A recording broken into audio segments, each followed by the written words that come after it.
انفروا خفافا وثقالا وجاهدوا بأموالكم وأنفسكم في سبيل الله ذلكم خير لكم إن كنتم تعلمون.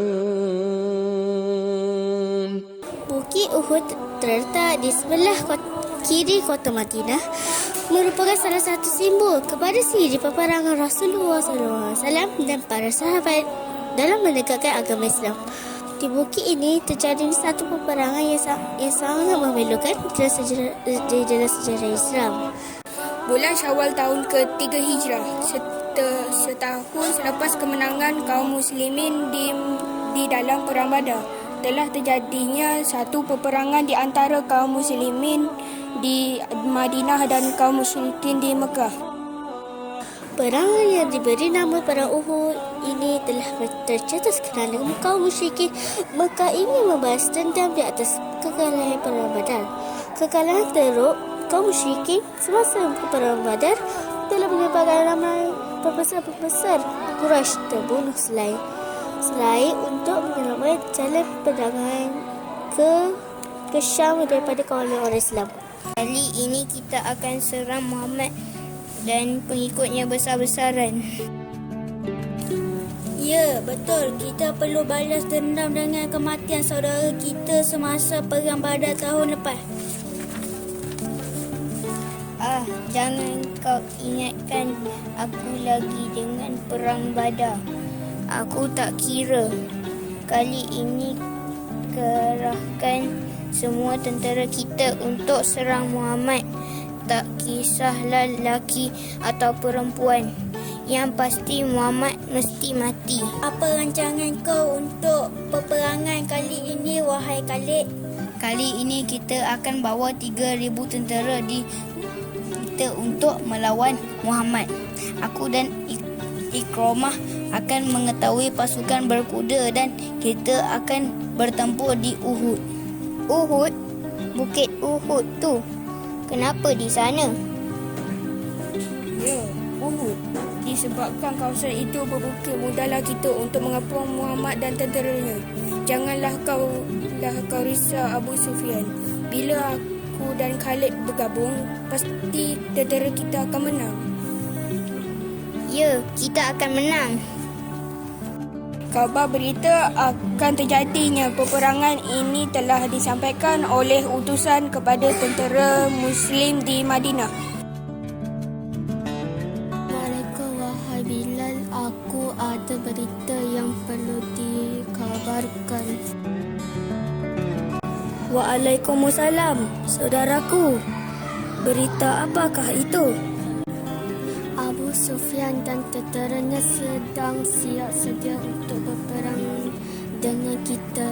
Kita perlu maklum pada Rasulullah secepat mungkin. Apa?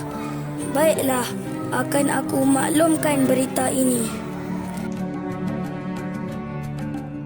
Wahai pesuruh Allah, Abu Sufyan dan tenteranya sedang dalam perjalanan untuk menyerang kita dan mereka membawa 3,000 tentera dan 200 pasukan berkuda.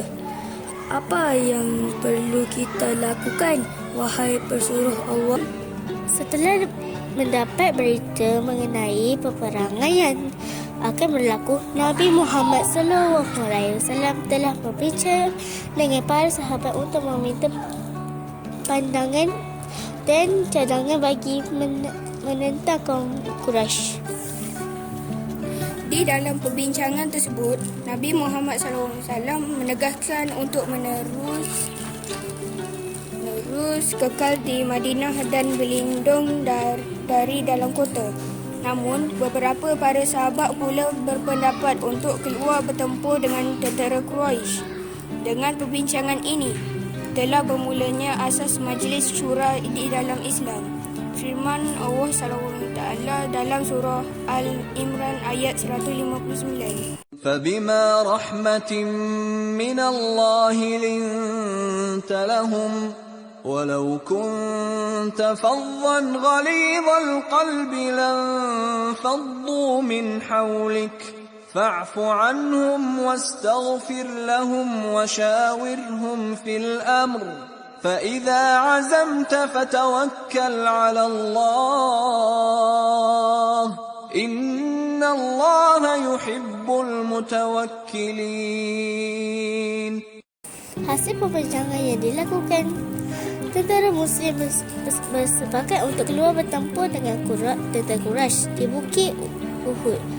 Beberapa sahabat berasa kesal terhadap Rasulullah SAW kerana mereka telah menyebabkan Nabi Muhammad SAW terpaksa melaksanakan keputusan yang tidak sehaluan dan dengan mendapat baginda tersendiri.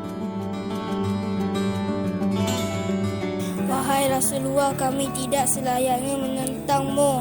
Lakukanlah seperti yang engkau kehendaki atau duduklah apabila engkau ingini.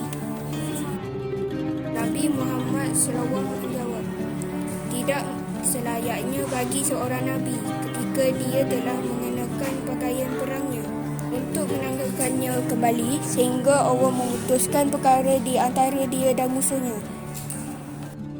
Kemudian, Nabi SAW keluar bersama 1,000 orang pasukan Muslim dengan kekuatan 100 orang tentera berbaju besi, 50 orang pemanah dan 2 orang tentera berkuda. Pasukan Muslim bersepakat untuk keluar meninggalkan Madinah. Rasulullah melihat sekumpulan kaum Yahudi hendak keluar bersama dan Rasulullah bertanya, apakah kalian telah masuk Islam? Tidak, wahai Rasulullah, sesungguhnya kami belum masuk Islam. Kami hanya mengikut Abdullah bin Ubay bin Salul. Setelah mendengar jawapan daripada kaum Yahudi, Nabi SAW telah menyuruh mereka pula kerana Islam tidak menerima orang musyrik untuk menentang musyrik yang lain. Semasa dalam perjalanan ke medan peperangan, ketua munafik Abdullah bin Ubay bin Salul telah memperdayakan tentera Islam supaya tidak mengikut Nabi SAW berperang. Hai saudaraku, kenapa perlu kita ikut Nabi? Kenapa kita perlu ikut Muhammad berperang? Apa yang kita akan dapat? Luka dan kematian sahaja yang kita dapat. Jadi, sesiapa yang ingin hidup, mari ikut aku kembali ke Madinah.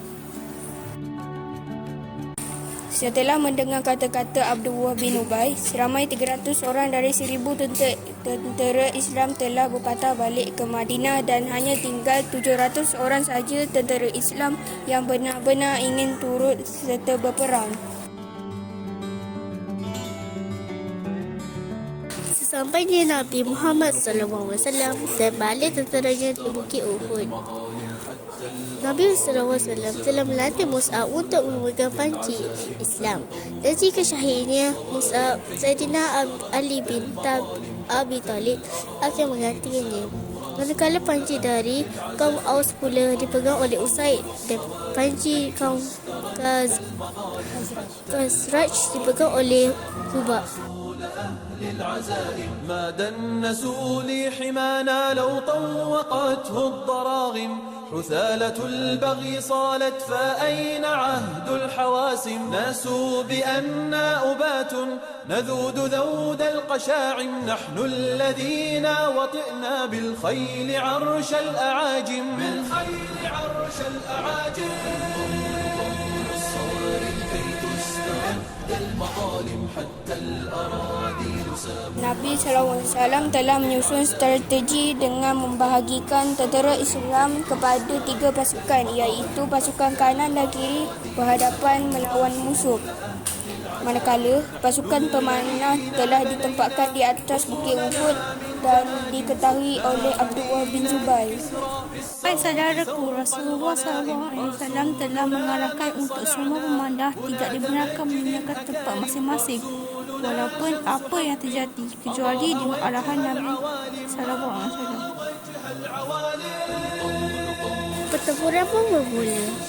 استرد المظالم حتى الأراذيل ساموا رسول أهل العزائم القول قول الصوارم كي تسترد المظالم حتى الأراذيل ساموا رسول أهل العزائم أنار مشكاة ليل من الضلالات قاتم وصاغ من بعض قوم جيلا مع الفجر قادم Pada peringkat permulaan, negara pemanah telah berjaya mengalahkan ramai tentera Quraisy.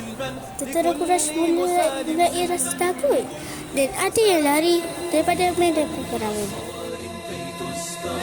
المظالم حتى الأراذيل ساموا رسول أهل العزائم القوم. Saudaraku, tengoklah ramai tentera Quraisy telah takut dan berlari tinggalkan pasukan mereka. Ya, betul. Tu, kita akan menang, takbir. Namun, selepas melihat ramai tentera Quraisy melarikan diri dan meninggalkan banyak harta pasukan pemanah tentera Islam, terlupa akan pesanan Rasulullah SAW dan telah turun daripada bukit untuk mengambil harta tersebut. Mereka sudah lari. Lihatlah betapa banyak harta yang mereka tinggalkan. Ya, betul. Mari kita turun untuk mengambilnya. Tidak, jangan turun. Sudah lupakah kamu dengan arahan Rasulullah? Tentera Quraisy sudah kalah. Apa yang kita perlu risaukan lagi? Lalu, sebahagian tentera pemanah telah turun dari Bukit Uhud dan hanya tinggal beberapa sahaja pemanah yang beriman terus kekal di atas Bukit Uhud. Apabila melihat pemanah turun dari bukit, pasukan berkuda Khalid Al-Walid telah melakukan serang hendak dari belakang Bukit Uhud menyerang tentera Islam. Dalam serangan itu, tentera Islam terpukul dan menjadi lemah. Dalam keadaan huru-hara tersebut, Sayyidina Hamzah telah terbunuh. Hendon telah membelah dada Saidina Hamzah, lalu merentak hatinya dan mengunyahnya lalu meludahnya kembali. Padam dengan muka kau, Hamzah. Inilah balasan kau selepas kau bunuh saudaraku di Badar. Akan aku jadikan hidung dan telinga orang Islam yang mati sebagai gelang kaki dan kalung.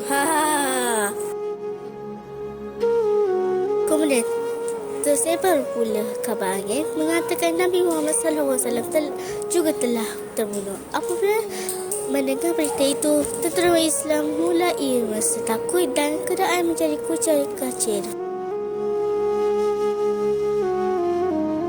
Muhammad dah mati. Kita dah menang.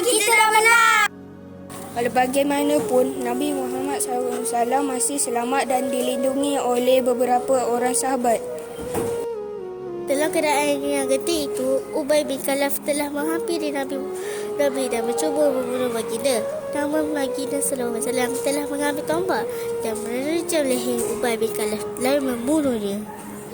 Selepas peperangan berakhir, tentera muslimin telah kalah dalam pertempuran. Seramai 70 orang tentera Islam telah syahid, manakala hanya 32 orang sahaja tentera Quraisy yang terbunuh. Nabi SAW juga telah tercedera di muka, pipi, bibir dan lutut akibat terjatuh dalam perangkat yang digelar oleh Abu Umar Al-Rahab. Gigi kerahan Nabi juga patah selepas terkena serangan dari pihak Quraisy.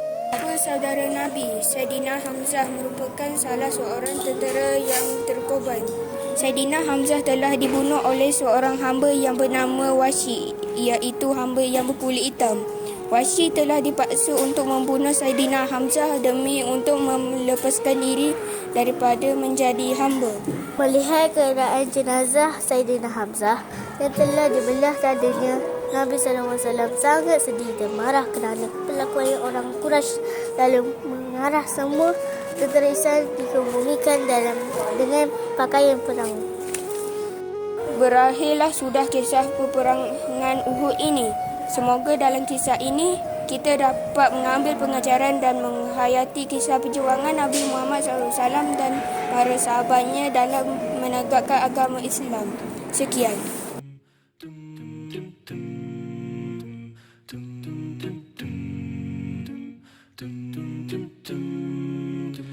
حينما حل البلاء جئت إليك ذليلا أناجي من لي غيرك ربي يسمع مني شكواي من يستجيب الدعاء إلا الذي قد دعانا إليه من لي غيرك ربي معبود فيه رجايا لا تعاملني بذنبي يا جواد يا كريم إنني عبد ضعيف حظه لا يستقيم لا تحرمني ربي من لطفك العميم فسقامي يتعبتني يا ربي الرحيم